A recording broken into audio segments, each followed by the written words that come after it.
آپ نے ذکر کیا گامدی صاحب کی کتاب میزان کا، تو اس کی نسبت سے میں یہ پوچھنا چاہوں گا کہ اس کتاب کی نوعیت کیا ہے، نمبر ایک۔ نمبر دو، گامدی صاحب یہ دعویٰ کرتے ہیں کہ انہوں نے اپنے پورا جو دین ہے، دین اسلام ہے، وہ اس کتاب میں بیان کر دیا ہے۔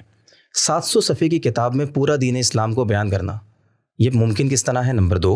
اور تیسری بات آپ یہ بتائیے گا کہ اس کے لیے وہ کہتے ہیں کہ 17 سال کی مدت انہوں نے صرف کی، تو کیا 700 صفحے کی کتاب کے لیے اتنے لمبے عرصے کی ریاضت، یہ بات کو سمجھ میں آتی ہے؟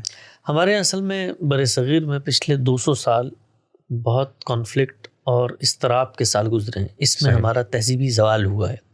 اس تہذیبی زوال کے باعث ہمارا جو اپنی تاریخ اور امت کی جو علمی روایت تھی اس سے بھی جو تعلق ہے اس کا انقطاع ہوا ہے۔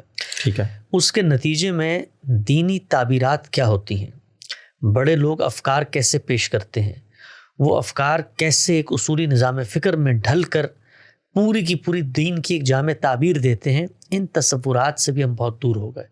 استخلاص وطن کی تحریکیں تھیں، سیاسی کشمکش تھی، مذہبی علماء کو 1000 سالہ اقتدار کا انفقاق ہو چکا تھا، تو اس کے بعد ساری جدوجہد شارٹ کٹس میں اقتدار کے حصول تھا۔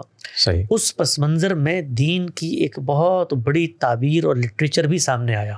بالکل۔ تو اس لٹریچر کو جب آپ پڑھتے ہیں اور بے شمار آپ کو بکھری ہوئی سینکڑوں ہزاروں کتابیں مذہب اسلام پہ لکھی ہوئی نظر آتی ہیں، تو یہ فرق کرنا بڑا مشکل ہوتا ہے کہ دین کی ریفرنس اور سورس بکس کیا ہیں انڈرسٹینڈنگ کے حوالے سے، اور جو سیکنڈری لٹریچر ہے اس کی تفہیم و تبیین پہ لکھا ہوا ہے وہ کیا ہے۔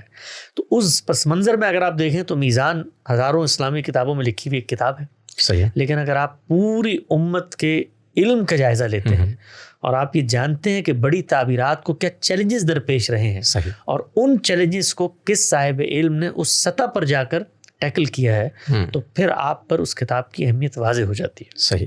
مثال کے طور پہ آپ یہ دیکھیے کہ پوری امت کو چند بڑے مسائل میں نشاندہی کر دیتا ہوں، اس وقت اس کی توضیح کا موقع نہیں۔ ہمارے ایک فاضل دوست مولانا عمار خان ناصر نے اسی موضوع پر ایک کتاب لکھی ہے، قرآن و سنت کا باہمی تعلق، اور انہوں نے بتایا امت کی بالکل ابتدا سے امام شافعی سے اس کا آغاز کر کے یہ بتایا ہے کہ وہ کیا بڑے مسائل ہیں قرآن و سنت کے باہمی تعلق کو دریافت کرنے میں، جو پوری امت کی 14 سالہ روایت میں کھڑے ہوئے ہیں، چیلنج کی صورت میں کھڑے، اور ہر صاحب علم ان سے نبرد آزما ہو رہا ہے، ان کا جواب دے رہا ہے۔ تو غامدی صاحب نے ان سوالوں کو موضوع بنایا جو لا ینحل مسائل تھے، اور نہ صرف یہ کہ موضوع بنایا ہے، تو اس کے ساتھ ساتھ پورے دین کے عملی مطالبات کیا ہیں، یہ جس وقت ہم تک پہنچتے ہیں تو ان میں جو جو روایات پیدا ہو گئی ہیں ان کی آمیزش ہوئی ہے۔ مثلا تصوف ہے، مثلا فقہ ہے، مثلا علم کلام ہے، مثلا تاریخ ہے، مثلا فلسفہ ہے، یہ سب کی سب چیزیں مل کر جو دین کا کانٹینٹ تھا اس کی تعبیر، دیکھیں تعبیر انسان نے کرنی ہے۔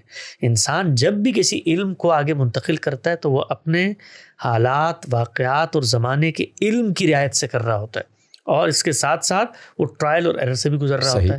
تو اس سب کو سامنے رکھ کر اثر نو طور پہ پیوریفیکیشن کا کام کرنا، تزکیے کا کام کرنا، چیزوں کو الگ الگ کر کے بیان کرنا، تو یہ پورا کا پورا عمل ہے جو میزان میں ہوا ہے۔ تو میزان بظاہر تو 700-800 صفحے کی کتاب ہے، لیکن اس کتاب کے پیچھے امت کا 1300 سالہ علم کھڑا ہے، اور غامدی صاحب نے جب اب ان کی بحثوں کو بتانا شروع کیا ہے، اپنے پورے کے پورے استدلال کو سمجھانا شروع کیا ہے، تو چند موضوعات پہ جو اطلاقی طور پہ میزان میں چند لائنوں میں بیان ہو گئے ہیں، اس پر ہمیں کئی 100 گھنٹوں کی گفتگو کرنی پڑی۔ آپ نے دیکھا ہوگا 23 اعتراضات سیریز میں۔ تو اس سے یہ اندازہ ہوتا ہے کہ یہ کتاب محض ایک کتاب نہیں ہے، بلکہ یہ ان نمائندہ دین کی تعبیراتی کتابوں میں سے ایک کتاب ہے جس نے امت میں مذہب کی من حیث المجموع ایک تعبیر پیش کی۔ میرا خیال ہے گامدی صاحب نے جب یہ کتاب لکھی تھی تو شاید ان کے پیش نظر بھی یہ تھا کہ وہ بعد میں اس کی تفہیم کے لیے الگ سے اس کی پریزنٹیشن اور سیشنز کریں گے، اور اس کی تفہیم الگ سے اس کو پیش نظر رکھ کے آگے پھر سلسلے کو بڑھائیں گے۔ شاید یہی وجہ ہے کہ انہوں نے بعد میں اس کے لیے کچھ ویڈیوز وغیرہ بھی پھر ان کی ایسی موجود پڑھانے کا سلسلے کا آغاز کیا، اس لیے کہ جب کوئی صاحب علم لکھنے بیٹھتا ہے، اگر وہ اس طریقے سے موضوعات کو لکھے جس طرح سے ہمارے یہاں پی ایچ ڈی کے مقالے لکھے جاتے ہیں، تو ایک تو یہ ہے کہ وہ عوام کے لیے کوئی قابل فہم چیز نہیں ہوتی، دوسرا وہ پھر کتاب نہیں رہتی، وہ پھر ایک بہت مفصل تھیسس بن جاتا ہے۔ اس لحاظ سے اگر آپ دیکھیں تو پھر 30-40 جلدوں میں اس کتاب کو ہونا چاہیے۔ تو غامدی صاحب نے جو اپنا استدلال کے اصول ہیں ان کو بیان کیا، ان اصولوں کی روشنی میں جو ان کے اطلاقات ہیں ان کو بیان کیا، اس میں جو درمیان کا سفر ہے اور ان معاملات کو امت کی علمی روایت نے کیسے دیکھا ہے وہ وہاں زیر بحث نہیں ہے. صحیح. اس کو بہت اچھا بھی مولانا عمار خان ناصر اچھا. نے اسی کتاب کے توضیحی حواشی لکھنا شروع کی اچھا. ہیں جس میں بتایا کہ ان بحثوں کی اپنا پس منظر کیا ہے. ٹھیک ہے. تو کوئی شخص اگر اس کو پڑھنا چاہتا ہے میزان کو تو ان تمام چیزوں کو پیش نظر رکھ کے اس کو پڑھنا چاہیے.